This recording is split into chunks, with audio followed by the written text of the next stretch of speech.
The moment of inertia of a uniform circular disk is maximum about an axis perpendicular to the disk and passing through point. तर हा question 2024 आलेला होता. तर याचं A option आहे ए, बी option आहे बी, C option आहे C आणि डी ऑप्शन आहे डी. तर मोमेंट ऑफ इनर्शिया सगळ्यात मॅक्झिमम कोणत्या पॉईंटला असेल? ए पॉईंटला असेल, बी पॉईंटला असेल, सीला का डीला. ओके, तर हे आपल्याला या ठिकाणी सांगायचं आहे.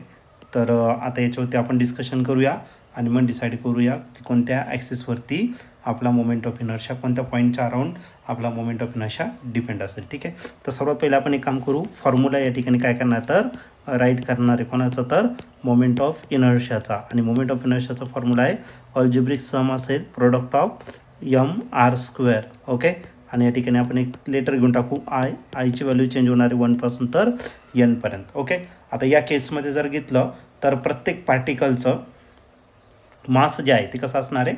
सेम असणार आहे. ओके, मग या ठिकाणी आपण फर्स्ट पॉईंट या ठिकाणी आपण राईट करणार आहे मास m is same for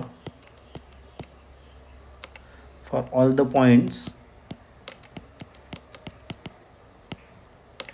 points. Okay, सर्व पॉईंटसाठी मास कसा असणार? सेम असणार. मग आपलं एकच गोष्ट राहिली आणि ते म्हणजे काय? R.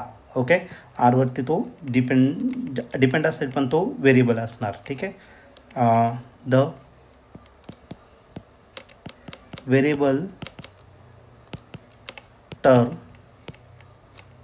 Is only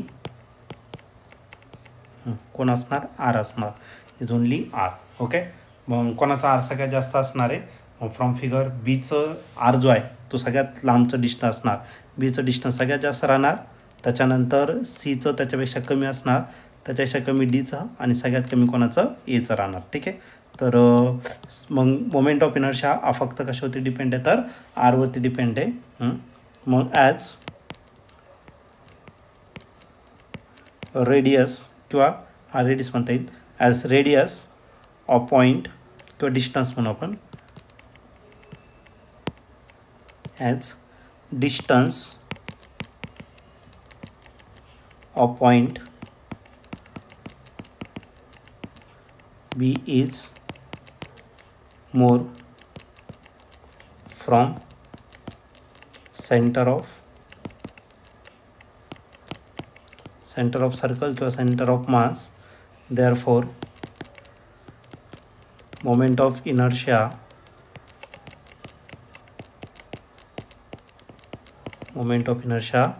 is maximum कोणासाठी तर फॉर पॉईंट बी. बी पॉईंटसाठी सगळ्यात मॅक्झिमम असेल.